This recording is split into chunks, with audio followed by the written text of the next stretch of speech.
What is up? Don't forget to subscribe if this tutorial helps you. So this is what exclusive gates are for. This is what exclusive gates are for. They're basically nodes. But remember what this is saying right here. So basically what you want to do is put everything that you want to actually be activated by the exclusive gate. Don't put it in here. Put it in here on the active side. You can also set up priorities for the exclusive gate.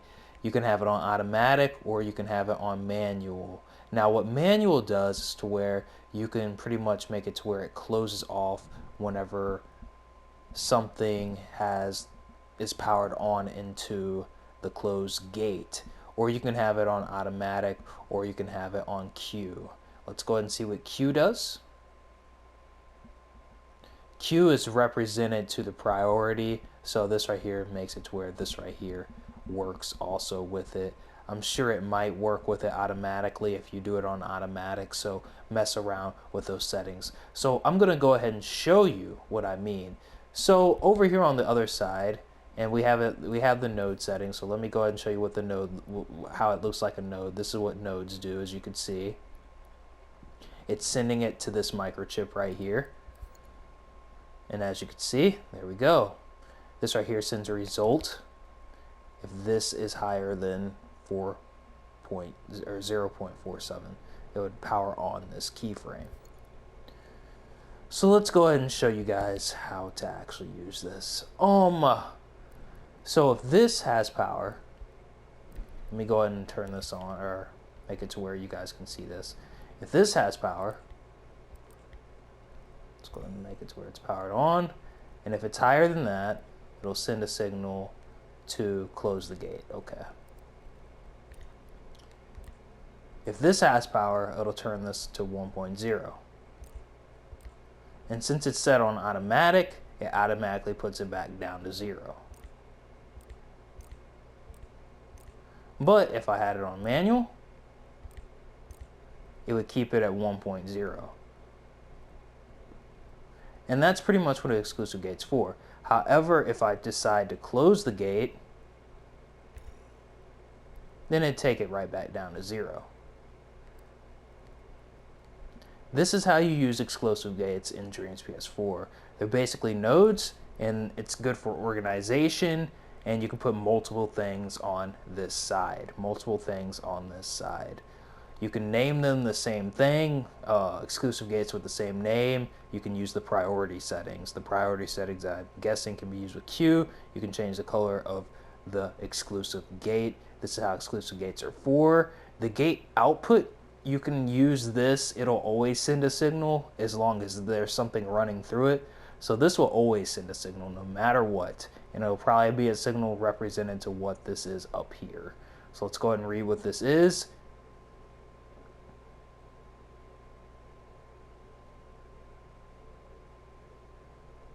So this will always send a signal as long as the top part is up. This will always send a signal. This has nothing to do with the closed gate, has nothing, well, it might have something to do with the active, but this will always output a signal. Where you want to put things is in the active option. Now this right here is gate sync. Let's go ahead and read this.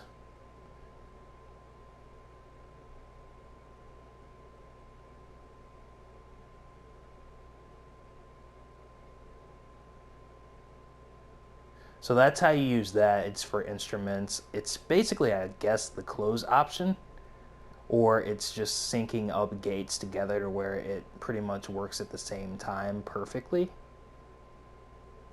So mess around with this, but this is how I would use exclusive gates. And don't forget to subscribe. Check out my channel playlist for individual tutorials. I'll go ahead and show you what nodes do, just so you can kind of understand.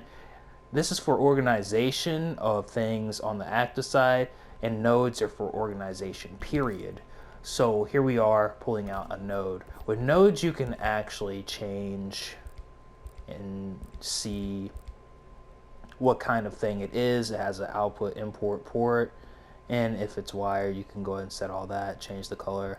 what nodes are good for is pretty much if you were to make an element or an asset for the Dreams community, they would know how to use your microchip because everything has the proper labels. So it's for organization. It's probably better to organize with this, but you can organize things pretty much if you wanted things to have the same, go through the same power of the active port. Instead of having multiple nodes, you could just have it right there, and it'd send the signal off to this right here to start, as long as it's active and something isn't closing it like that.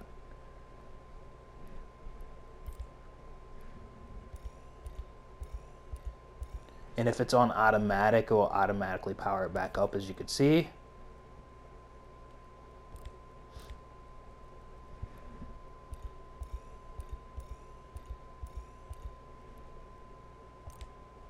And it keeps the power, but it won't keep the power if you know.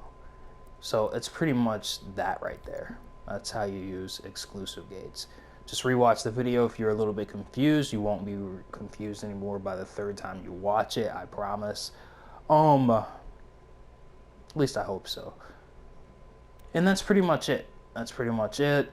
It was a little bit confusing for me because I was putting things on this and I was like, why isn't it? Then pretty much I just put it in the active. Then I realized that's how you're supposed to be, where you're supposed to be putting the things. Otherwise, it'll keep the same. It'll keep it. It'll keep it on the whatever you're sending the signal to. It'll keep it, unless you power it off by closing the gate, and then it won't keep it anymore. So it's an on-off switch. It's an on-off switch by command or automatic, however you choose to label it. It's pretty cool. And don't forget to subscribe, guys. Check out my channel playlist for individual tutorials on logic, sculpting, animation, music, and more.